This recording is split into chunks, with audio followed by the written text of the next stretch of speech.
Welcome to online classes. आज आपको बताने जा रहे हैं पॉलिनेशन के बारे में। पॉलिनेशन यानी कि परागण। पॉलिनेशन से तात्पर्य यह है, जैसे आप जानते हो कि पॉलिनेशन पुष्प के यानी पौधे को वंश के चलाए रखने के लिए पॉलिनेशन की आवश्यकता होती है।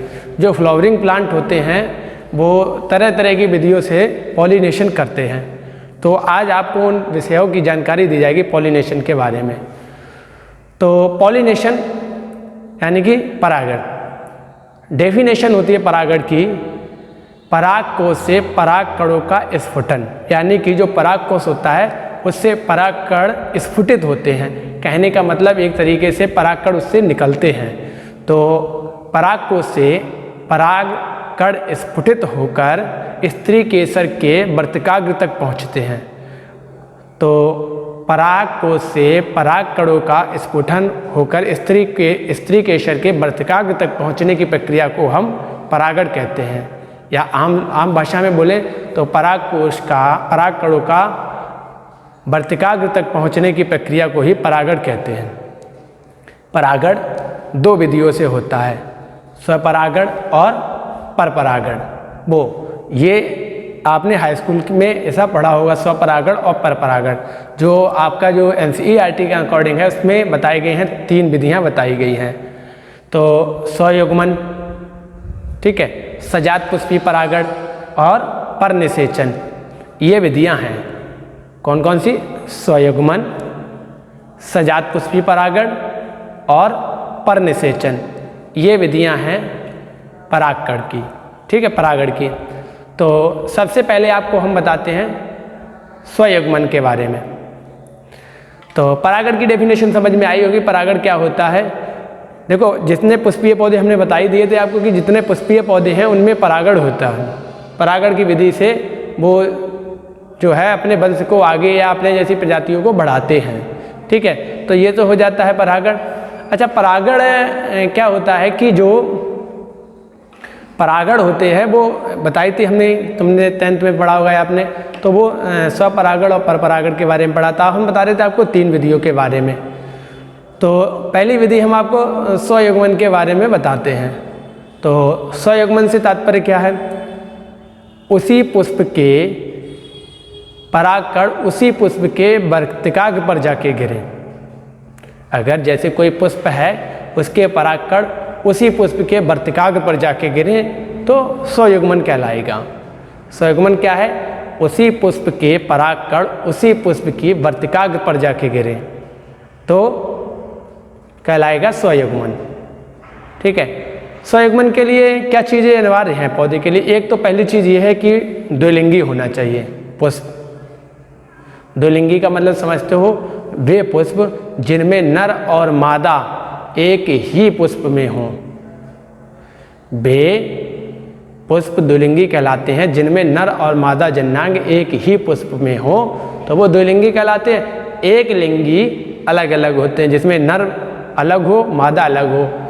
केला में देखा ही होगा, केला में केला बोला जाता है, केली बोली जाती है, तो इसमें नर और मादा, खजूर में भी यही होता है।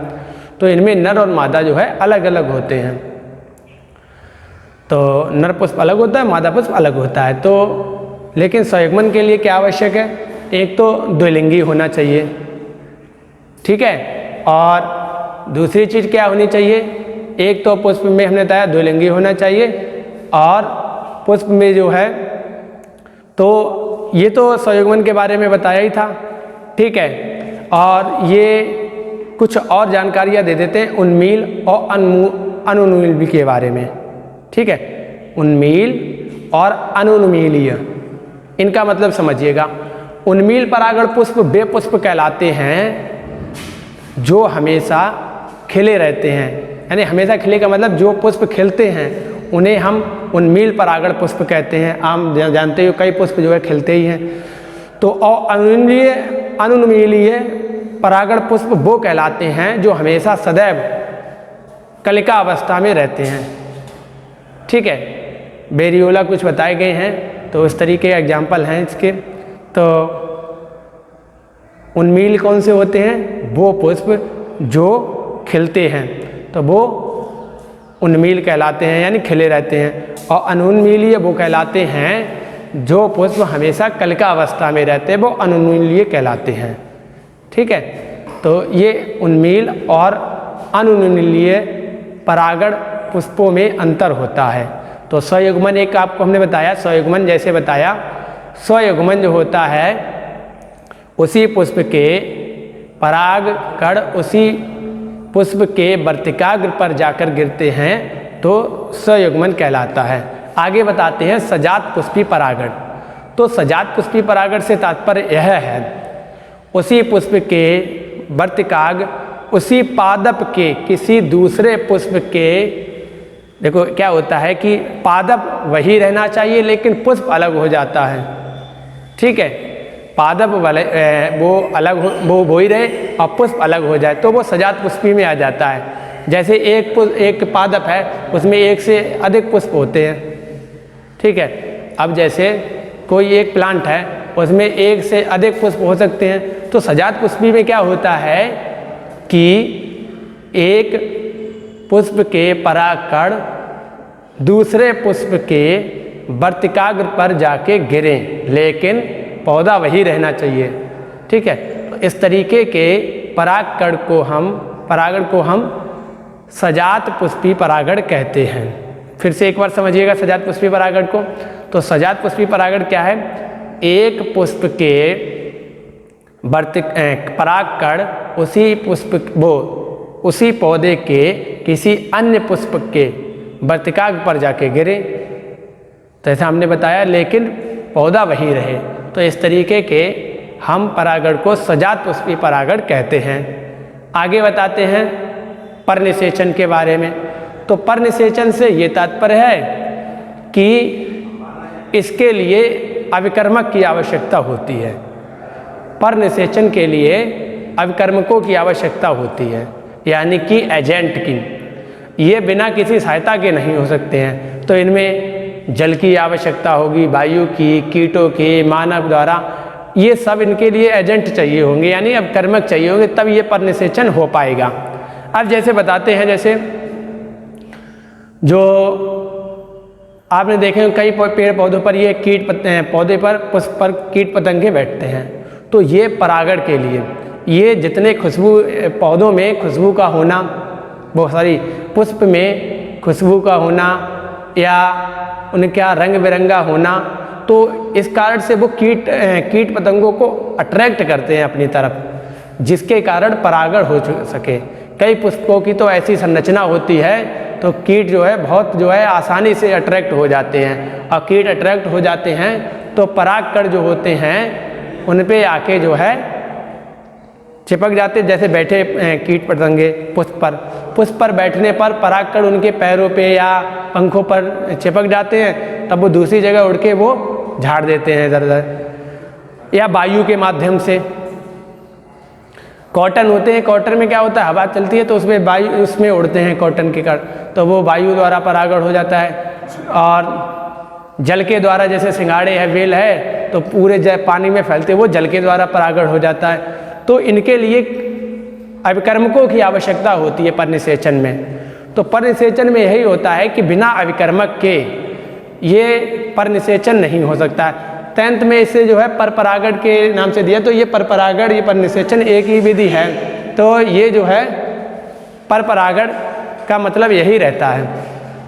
तो परपरागण का मतलब यही है परनिषेचन। तो परनिषेचन का जैसे हमने बताया, अगर किसी परनिषेचन जैसे हमने बताया अभिकर्मकों की आवश्यकता होती है। परनिषेचन में क्या होता है, एक पुष्प के परागकण कहीं भी किसी दूसरे पौधे के अन्य पुष्प पे गिरे, तो वो परनिषेचन की श्रेणी में आता है। तो परनिषेचन के लिए अभिकर्मकों की, जैसे हमने बताया, एजेंट्स की आवश्यकता होती है, जल द्वारा, वायु द्वारा, कीटों द्वारा, अन्य एटसेट्रा, तो इनकी आवश्यकता होती है। आपने आमतौर पे देखा होगा, जैसे पीपल है उसमें नीम निकल आया, तो इस तरीके की ये विधियां परनिषेचन के द्वारा ही संभव हो सकती हैं। क्या होता है, जो कीट होते हैं तो उनके पैरों में तो वो झाड़ देते हैं जाके, जहाँ कर भी बैठे, तो वहाँ पर ही वो पुष्प पौधा निकल आता है।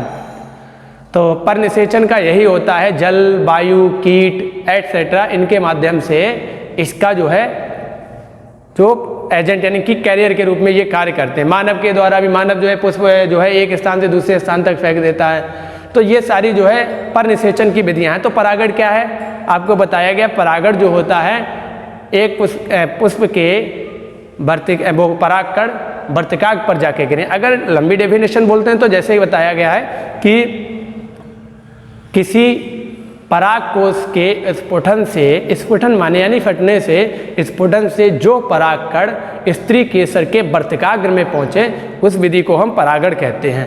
परागण 3 विधियों से, स्वयुग्मन, सजात पुष्पी परागण और परनिषेचन। स्वयुग्मन उसी पुष्प के परागकण उसी पुष्प के वर्तिकाग्र पर जाके गिने, स्वयुग्मन कहलाएगा। सजात पुष्पी परागण में क्या होता है, परागकण उसी पौधे के किसी दूसरे पुष्प पे जाके गिरे तो वो सजात पुष्पी परागण होगा।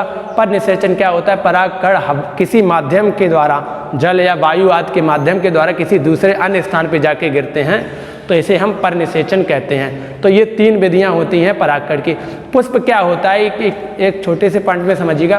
पुष्प एक रूपांतरित प्ररोह है, यानी कि एक मॉडिफाई स्टेम है पुष्प। पुष्प एक तने का रूप है जो ब्रांच, ठीक है, या पत्तियों के किनारों पर या अक्ष पर जाके निकलता है, या शिखाग्र पर यानी कि किसी भी शाखा के शिखाग्र पर जाकर खिलता है, और यह एक रूपांतरित तना है। तो